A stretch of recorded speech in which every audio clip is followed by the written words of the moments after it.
Choix préféré. Merci d'abord à Charlie et à Liliane pour cette organisation toujours parfaite et pour la soirée d'hier soir qui était super sympathique. Alors, je voudrais, avant d'aborder le sujet, dire que j'ai aussi bien accès à la plateforme LASIK, à la clinique de la vision pour faire les traitements de presbyLASIK que aux cataractes, et j'ai une activité qui est à peu près similaire. Donc tout ça pour vous dire que mon choix, en fait, je peux pas dire qu'il soit objectif puisque chacun aura le sien, mais c'est pas par défaut de possibilité d'avoir accès à l'un ou à l'autre. Lorsqu'on a un patient qui vient pour une correction chirurgicale de la presbytie, il est bien évident que si vous avez un patient qui est entre 45 et 50 ans, vous allez évidemment lui choisir une chirurgie cornéenne au presbyLASIK. S'il a plus de 70 ans avec un cristallin, bien évidemment, qui va être un petit peu jaunâtre, vous allez choisir une chirurgie du cristallin. Le problème se pose, et j'insiste là-dessus, chez des patients qui viennent vous voir avec un cristallin clair et qui sont dans la tranche d'âge 55-65 ans. On a beaucoup d'arguments en faveur de la chirurgie cornéenne en laser, en tout cas personnellement c'est ce que je retrouve. Donc quelle que soit la métropie de départ avec un cristallin clair, je trouve une chirurgie moins radicale, plus rapide, avec des résultats, on le sait, qui sont excellents. On en a parlé longuement hier, on a plusieurs plateformes qui donnent vraiment des résultats tout à fait performants. Bien évidemment, il faut avoir accès à une plateforme laser et savoir bien poser les indications. Le bilan préopératoire, il est identique à celui de tout LASIK, soumis bien évidemment aux mêmes contre-indications après un examen ophtalmologique complet et une batterie d'examens complémentaires qu'on fera peut-être bientôt avec la plateforme de Michael. Donc Orbscan, personnellement je fais toujours un Orbscan et un Pentacam, une aberrométrie bien évidemment en mesurant la pupille, et puis on a accès à la clinique à un OCAS qui parfois aide au choix thérapeutique. En effet,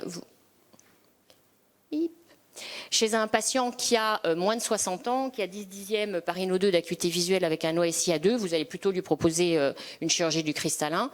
Alors que si vous avez un patient de 60 ans, et ça m'arrive de poser des indications de presbyLASIK chez les patients qui ont plus de 60 ans, bien plus que 60 ans, s'ils ont 10 dixièmes par Ino 2 et que vous avez encore une transparence du cristallin. Certains examens sont spécifiques à la chirurgie de la presbytie, ils doivent être méthodiques, bien compris par le patient, car le résultat final de la chirurgie va en dépendre. Ils doivent compléter un interrogatoire policier, je donne un questionnaire aux patients pour connaître leurs habitudes de vie, leur profession, leurs attentes, leurs objectifs et surtout leurs besoins visuels. On teste la dominance oculaire par plusieurs méthodes, je ne vais pas y revenir, on en a parlé longuement hier, et bien évidemment on teste la micromonovision, c'est-à-dire qu'on va rajouter à la correction de loin une addition de plus 1,50 sur l'œil qui a priori est dominé, et si jamais le patient ne supporte pas, soit on diminue la micromonovision, enfin l'addition pardon, soit on va changer d'œil, parce que de temps en temps vous allez vous apercevoir que le patient, même s'il a un œil directeur droit par exemple, il préférera avoir son œil de près droit. Alors, quels sont les arguments en faveur du presbyLASIK? Il y en a une bonne dizaine. La chirurgie est plus simple. Elle est bilatérale d'emblée, en un jour. Donc, c'est une chirurgie qui est légère, avec une reprise des activités, on le sait en LASIK, qui est immédiate. Des suites très simples. Personnellement, je vois mes patients à J1 et à 3 mois. Et puis après, je les renvoie au correspondant où je leur dis, vous reviendrez me voir dans un an. Le deuxième argument, c'est que le risque opératoire est quasi nul. On le sait aujourd'hui avec nos technologies à l'heure actuelle, et puis quand on sait un peu opérer, la chirurgie de LASIK est quasiment sans risque. Le plus souvent, c'est des problèmes réfractifs que vous pouvez avoir et ils sont facilement réversibles. On a une qualité et une précision des résultats qui est exceptionnelle lorsque les indications sont toujours bien posées, bien évidemment, et que les contre-indications ont été respectées. Le LASIK a fait sa preuve de son efficacité, de sa prédictibilité, de sa sécurité, avec quasiment 98,8% des patients à 10 dixièmes sans aucune complication. Quatrième argument, vous pouvez ajuster les focales très très facilement, je l'ai dit hier, c'est-à-dire que si vous avez un patient, effectivement, là vous voyez que je reprends un patient 10 ans après, et mon record maintenant c'est 18.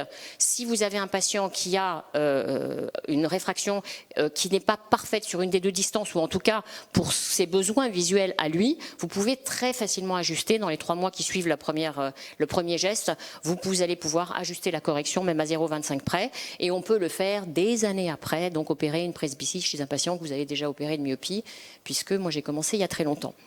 On évite les inconforts liés aux multifocaux, que l'on retrouve chez certains patients, même très bien opérés, avec un résultat réfractif parfait, et François Malcaz avait montré à la Saphir il y a quelques années, que lorsque vous avez un patient qui ne supporte pas les implants multifocaux, vous voyez sur le cerveau en IRM de droite que vous avez un patient qui vient vous voir parce qu'il ne tolère pas les multifocaux, et vous avez une activation des aires primaires et secondaires avec des noyaux, alors que sur le patient qui tolère parfaitement bien les implants multifocaux, vous avez simplement les aires visuelles qui sont activées. Donc, et ça, c'est imprévisible avant, et on a tous dans notre patientèle un patient à qui vous allez être obligé soit de retirer l'implant, soit de dire, bah, écoutez, effectivement, chez vous, ça marche un tout petit peu moins bien que ce qu'on a d'habitude. En sixième argument, on évite le risque de décollement de rétine, qui augmente d'autant plus que les patients sont jeunes et myopes, et ça on le sait, n'opérez pas des presbylasiques, n'opérez pas des cristallins clairs. Alors, chez des patients qui ont moins de 60 ans, vous avez quand même un risque de décollement de rétine. Hop.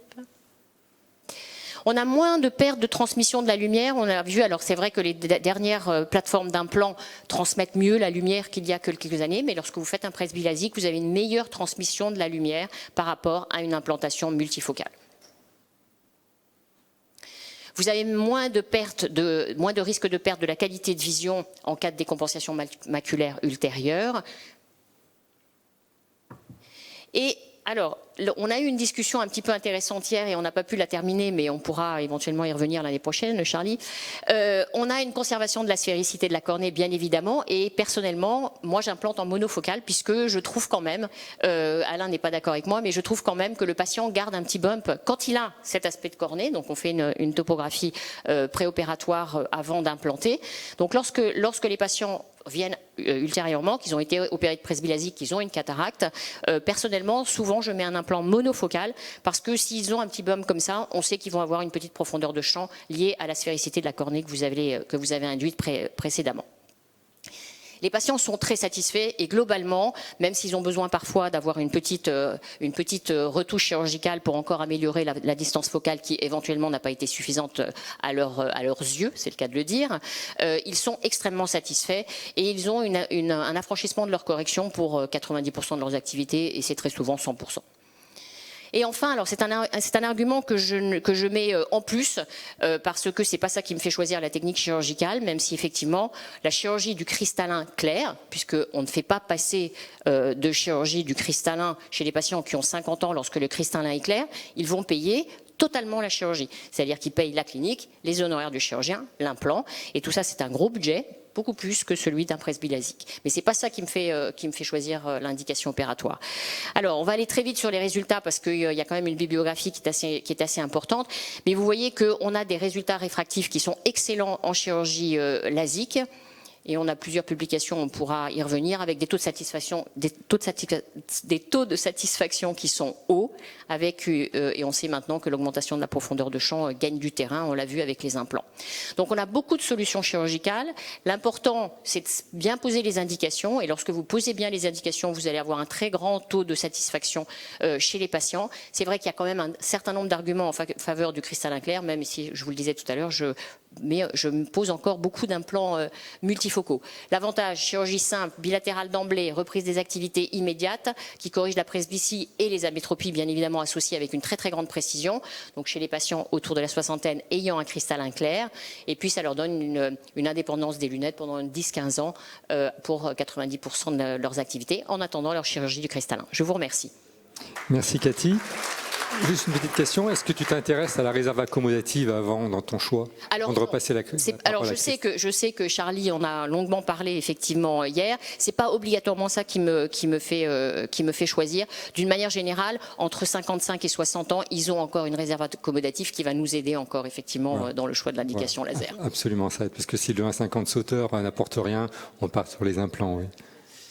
Ok, donc y a-t-il des questions juste avant y a-t-il des questions à ce sujet-là? Cathy, dans les opérations de cataracte après LASIK, presbylasique, trouverais-tu trouverais-tu intéressant de mettre un implant multifocal basse addition? Alors,